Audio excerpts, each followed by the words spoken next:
You just start that? Hello, people. My bondus. Welcome to our podcast. What are we going to talk about? Midnight Children. Children. By Salman Rushdie. My favorite person, kind of. favorite? Sometimes. What do you mean by kind of? I have two parents who gave birth to me. I mean, one of them gave birth to me. The other one just watched. Oh, Okay, guys. Salim Sinai. Salim Sinai, the story is narrative of him, of his life events, his unusual birth, and his life in post-colonial India. So he is actually one of the midnight children, born at the first hour of 15th August 1947. At this auspicious hour, which along with him was born 1001 babies along with him, which gives him special powers. With all the kids have like special powers and abilities, and so what's his name? Salim, our protagonist, has this ability to telepathically connect with these other 1,000 kids. So the story revolves around him, his life in post-colonial India, and his later on experiences with his family members, friends, and how does it move forward.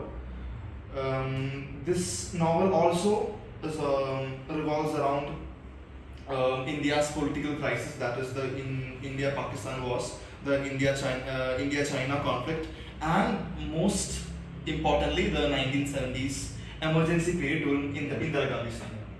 Now it's very autobiographical. Yes. Not just by reading it, even Salman Rushdie has admitted it's quite autobiographical. Do you know anything about that? Yeah, I do know, especially the character Salim.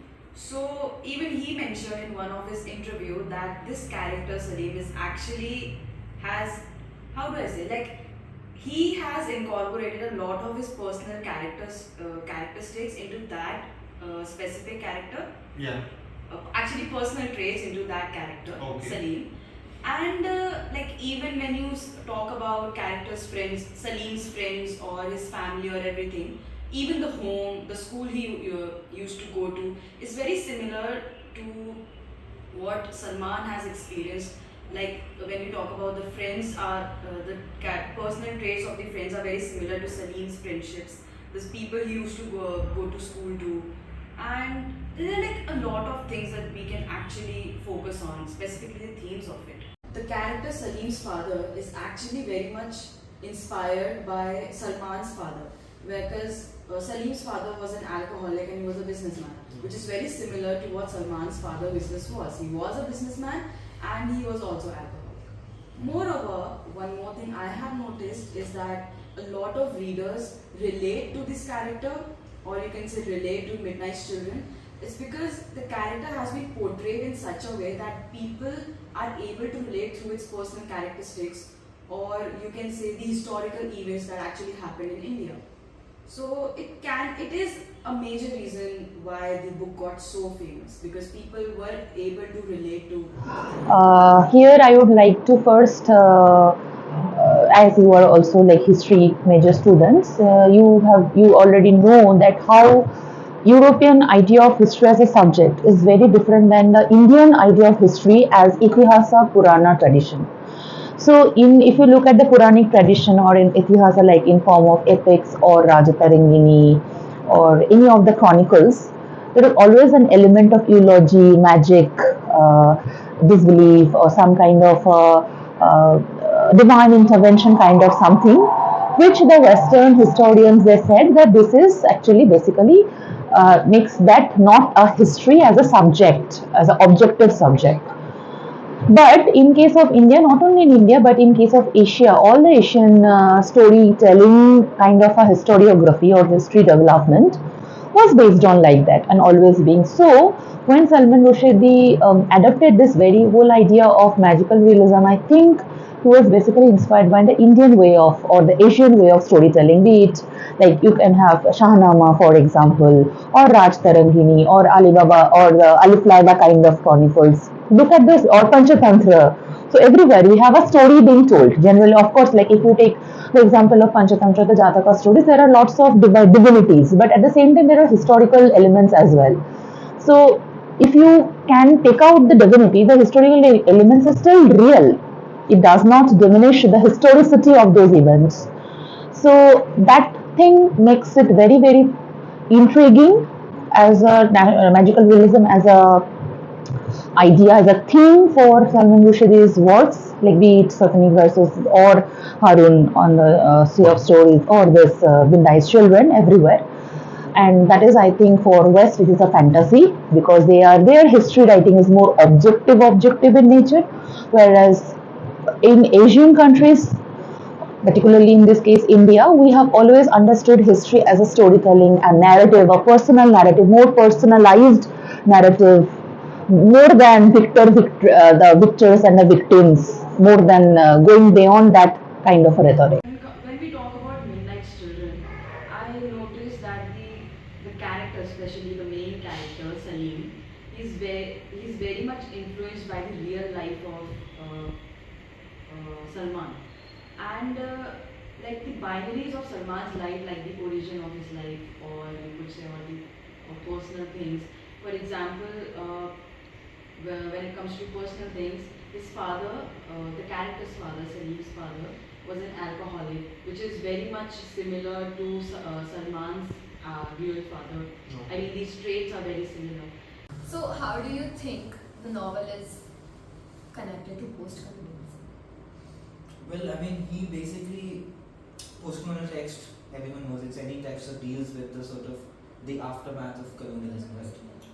And it's not just a story of Salim, he's using the story of Salim and his father and his grandfather and his mother and his sisters and his son and his wife and his wife's lover to basically tell the story of modern India. Yeah. So, because the very premise of Midnight Children is very preposterous. The preposterous, it's not the plot of Midnight Children, it's the point that the narrator thinks the story is. It's a very preposterous that all of modern Indian history is his fault. So it uses the device of magical realism to basically tell the fate of this new nation. And he weaves in a lot of historical events into it, like the assassination of Mahatma Gandhi, the partition of India, Emergency.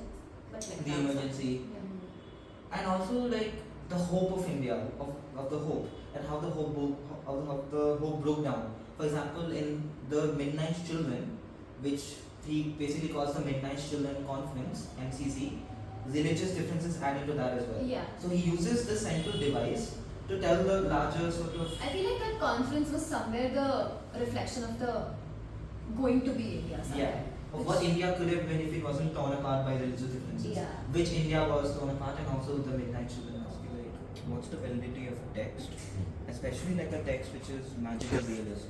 What's the validity of a text like that to serve a post-colonial purpose?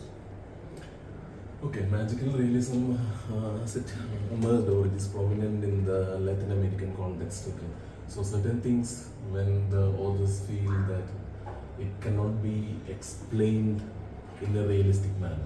For instance, in the Latin American context, anything may happen at any point of time. A ruler, a president, or a prime minister may lose his power immediately, and some repression coup, anything may happen.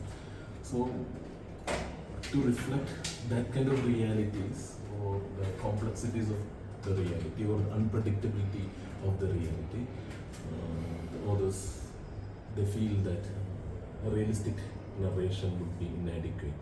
So here in this context, there is a criticism that magical realism would not be the proper way of narrating the reality. It can be portrayed or narrated in a realistic manner itself that would be more powerful than using magical realism, but that is the freedom of an author. If he feels that the problematics of the nation can be conveyed only by making use of such a device, that is up to him.